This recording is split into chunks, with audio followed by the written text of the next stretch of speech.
Modern consciousness became more and more left brain rational. This was a development that also coincided with more and more patriarchal cultures. More and more of the mysteries connected to the divine feminine and to the yin polarity got more and more taken out. Three essential states.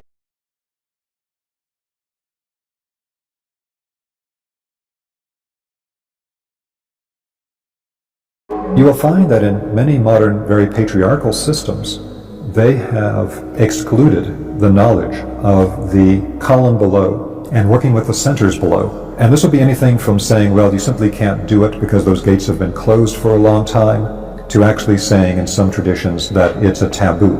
It is absolutely forbidden. You're not allowed to connect to the centers below because these are connected to detrimental spiritual beings and forces and black magic, and it's absolutely not permitted.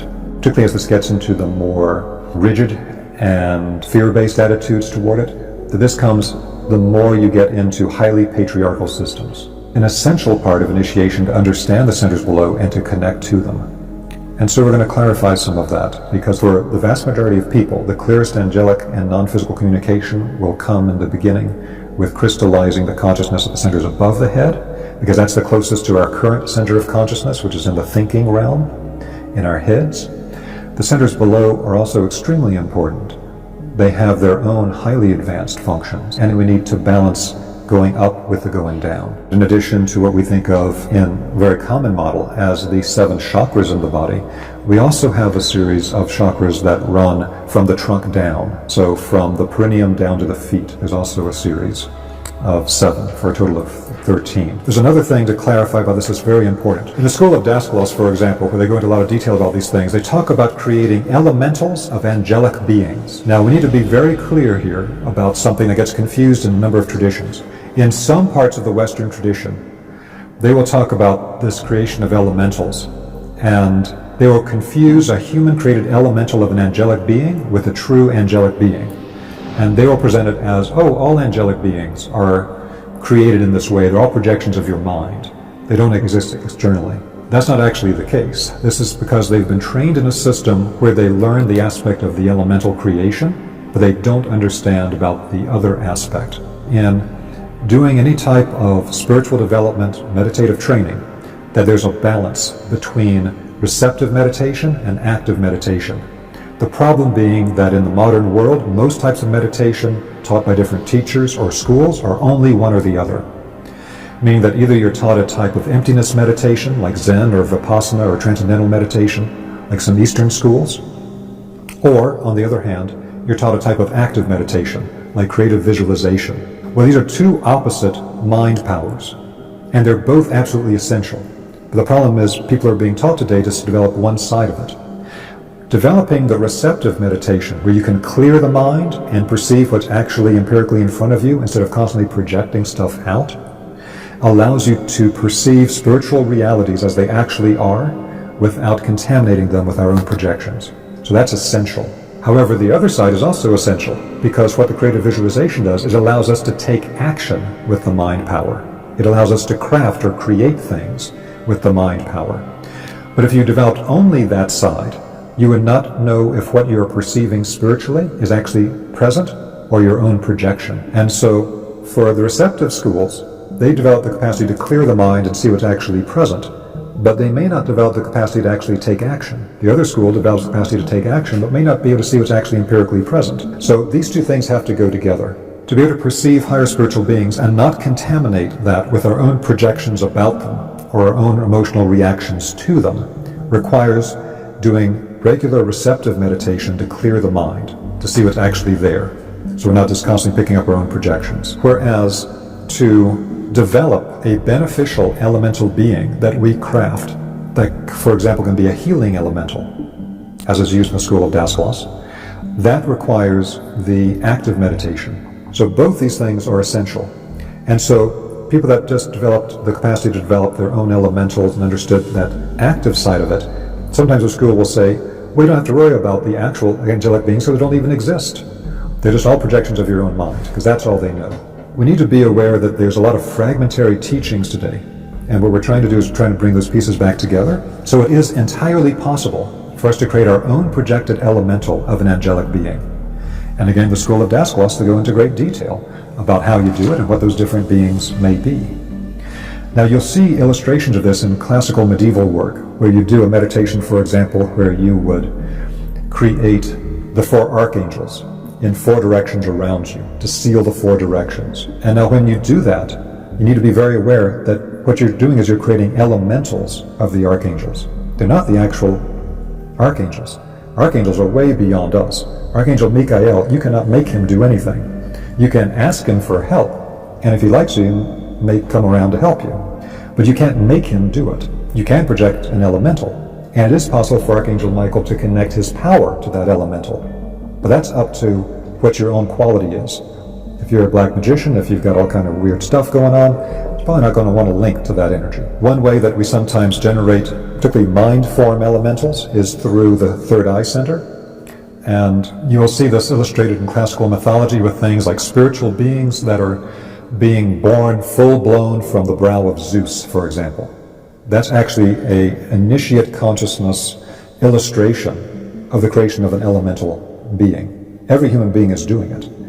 Just the difference is, do you know you're doing it or not? And what's the quality of that being? So what's often referred to amorphously as thought forms are actually at a deeper level connected to this beingness aspect of the elemental beings. But again, they don't have the whole power of those from the higher hierarchies or the Godhead. Because in a sense, we are the elementals from the Godhead, as are the higher angelic beings. Now, these self-generated elementals that we create, they can affect us negatively if they have a negative form to them, and affect other people negatively. Like if you're in a relationship with a person who's constantly generating negative thoughts, feelings, actions, you know the toll that takes on you. You walk into a room where that's been going on and somebody's generating those thoughts, feelings, or actions, you can feel it when you enter into the room. It has an effect externally. It has an effect on the person because they do it repeatedly. It begins to create a pattern in their subtle bodies. And in modern psychology, we refer to these as neuroses or as psychological complexes, etc. But from an esoteric perspective, they've known about it for thousands of years. And they're the elemental beings that are generated. Or elemental beings from other people can also affect us. And if we're in a relationship with a person, their generated elemental beings can start affecting us in a repeated format that develops these psychological issues with us as well. Now, particularly when you're children are very susceptible to this. And so if the parents are constantly generating these detrimental elementals all the time with negative thoughts, emotions, etc., the children will start developing a psychological complex based on the constant impact. And then they'll start generating elementals of the same quality. We want to say something about 3 essential stages of spiritual discernment. Now, the first essential stage is that we need to differentiate our conscious self from our reactive self, the reactive mind. This is pretty much Psychology 101 on the metaphysical path today. Whenever people start to do any self-help work, this is what you do. You start to recognize when you're actually fully conscious and have free will versus the times that you've fallen into being triggered into a reactive mind state. And esoterically, many traditions talk about this, like the Gurdjieff work.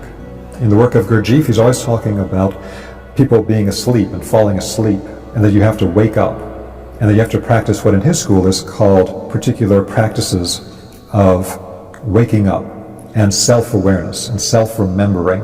So self-remembering in the Gurdjieff school is where you remember to stay awake. You're observing yourself, and you don't just get triggered by somebody's tone of voice or what's going on in your environment to just act out in an animalistic form and not really be fully conscious. This is something that was part of the old mystery schools and has been brought into the modern world today as basic self-help psychology.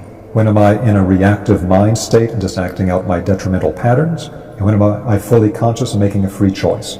Because when you have an argument with your significant other, you know you can go into your reactive mind state and then it's just like 2 animals tearing at each other. Or you can be fully conscious and choose a more skillful way of responding. So that's the first stage. Everybody can do that. Everybody needs to do that. That's when, again, first things we do in modern metaphysics, which is very good. It's basic self-help, self-awareness, self-analysis stuff. Second stage is getting more into the initiation work. And that is to differentiate our self-generated conscious thinking, feeling, and willing from impulses coming from external spiritual beings. And then stage 3 is to differentiate what is the essential nature of the external spiritual being that's currently affecting my internal soul life. Now, stages 2 and 3 really should only be undertaken by persons who have a sufficient level of what we'll call spiritual structure and are fairly internally stable. If a person is already having a lot of psychological issues, they're on psychological medication, things of that kind, they should not enter into stages 2 and 3. And that's because these stages can be very destabilizing for them. Because one of the things that happens for everyone on a path of initiation is you begin to realize that a huge amount, for most people, the vast majority, of our internal life is not consciously self-generated. At the first stage, it's coming from our reactive mind patterns. We're not really conscious that much at all.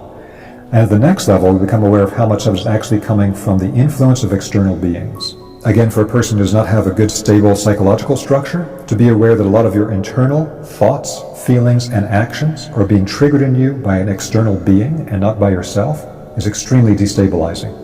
It's true, but nonetheless, not a good thing to focus on if you're highly psychologically unstable. But this is a core part of initiation work.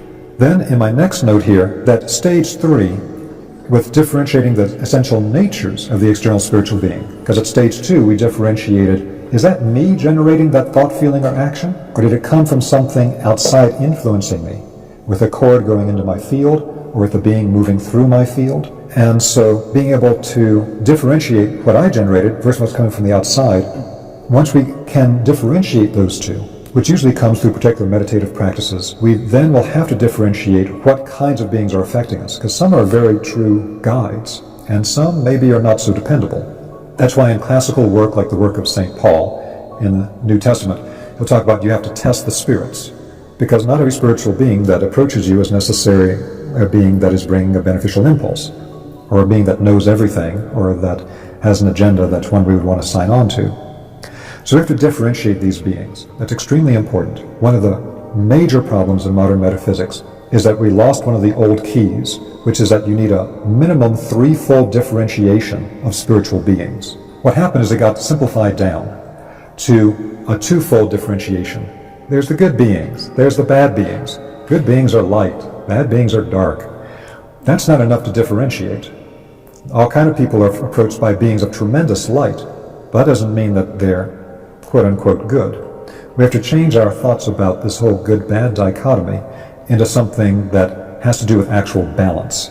And that means a minimum 3-fold differentiation. And that's what you see in all these classical traditions. For example, you have the Jewish Kabbalistic tradition, where they show you the tree of life. There's the middle pillar on the tree of life. It's the only one that goes all the way up to the top, to Keter, the crown, and all the way down to Malkut, the earth at the bottom. Then there's 2 side pillars. They don't go all the way up and down. One's the pillar of mercy and one's the pillar of severity. 2 opposite polarities, but the balance is in the center. Then you have the concept from the Tibetans of the middle path, the middle way. You can never achieve anything beneficial in the world by being part of one extreme or the other. You always have to take the middle way in Buddhism, which is, when you think about it, it's like, oh yeah, everybody kind of nods their head, sure, that's obvious. But do we apply that to our understanding of spiritual beings? We have to, because there's going to be beings of 2 opposite polarities. There's beings of tremendous light, but the light is blinding and it is distorting.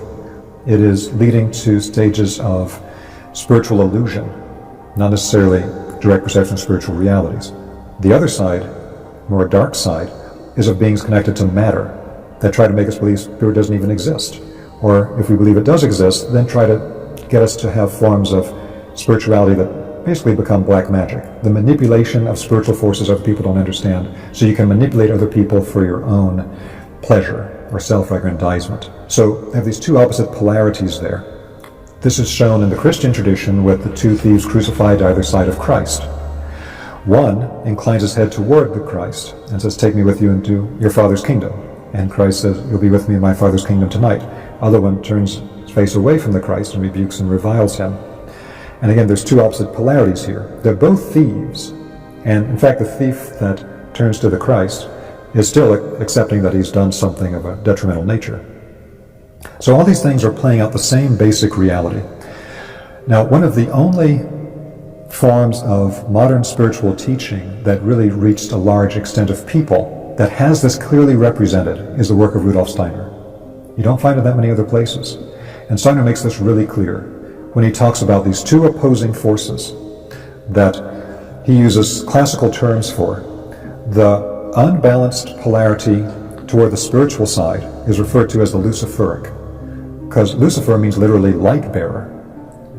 And then the other side is referred to as Ahrimanic, because Ahriman, or Angra was the term for a dark being of the earth and materiality that pulled people's consciousness downward in the Persian Zoroastrian tradition. And it's important to understand that that concept of Ahriman, which you don't really see today outside of Zoroastrianism or Steiner, that concept after the Persian tradition became the concept of Set in the Egyptian tradition, and then as the Hebrews left Egypt and set up the Hebrew tradition, which became modern Judaism, that the concept of Set became Ha-Satan, and Ha-Satan means the adversary, which became our concept today of Satan. And so Lucifer and Satan were always understood classically as two extremely different, diametrically opposed spiritual beings and forces, and beings can be of either polarity.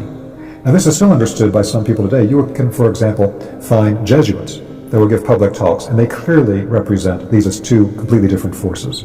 But it's rare today. In most cases, certainly in Protestant Christianity, they completely mix them up into one thing. So it doesn't even make any sense anymore. How can Lucifer, this great being of light, be this dark sclerotic being in the earth with hellfire and all this sort of thing? Very different things that got mixed up here together. And it lost the capacity for differentiation. So now with people with the simple twofold dichotomy, very commonly will accept great beings of light that come as their guides and not differentiate out that actually they were being more of a Luciferic nature. And the thing is that it's a given on the spiritual path that both types of beings will be connecting to us and influencing us all the time. It's not like, oh, those other people out there.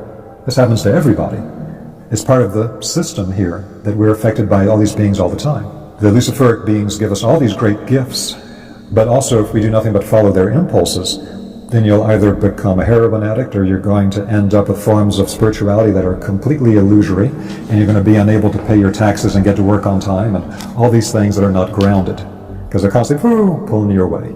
Or with the Ahrimanic beings, yeah, you'll pay your taxes and yeah, you'll get to work on time, but you're going to lose real spirituality, and all your spiritual knowledge will go to manipulating other people. But these two opposed forces have to be distinguished from the beings of the center. That's the middle pillar in the Kabbalah. That's where the Christ is crucified in the image of Golgotha.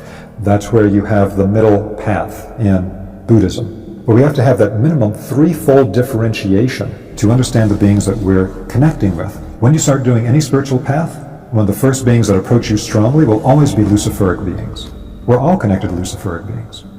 And the first thing they're going to do is they're going to pump up your ego. And they're going to tell you, oh, now you're starting to remember. You're this incredible spiritual being. In fact, you're an incredible spiritual master. And blah, blah, blah. And they'll pump up your ego and get you all this ego inflation. And if you're not careful, they'll get you to think you're much more advanced than you really are. And then God knows where it goes from there. And it's not like, well, that just happens to those people. It happens to everybody. It's a particular challenge on the path that classically people knew that's one of the stages of the path. Today, nobody knows it anymore, so they think, oh, look at what's happened. So we have to have the ability to differentiate these two different types of forces. And the beings of the middle pillar are what we want to connect to. In the Rosicrucian tradition, or they're referred to as the Christic beings, because Christ is some of the archetype of the middle pillar, connected to the Buddha in Buddhism, which is why you see the Vesika, the perfect balance between the two polarized circles, with the Buddha inside of it. In Judaism, Christianity, and Islam, also referred to as Michaelic beings, because Michael is the spiritual being referred to the most in the text of the three monotheistic traditions, other than God. And so that's a very high-level archangel with that particular force. But we want to put together this into a coherent understanding, because if you're going to be dealing with spiritual beings, these are like fundamental spiritual beings 101 kind of things we need to know, but aren't always taught clearly anymore. So these are the three levels of the spiritual discernment.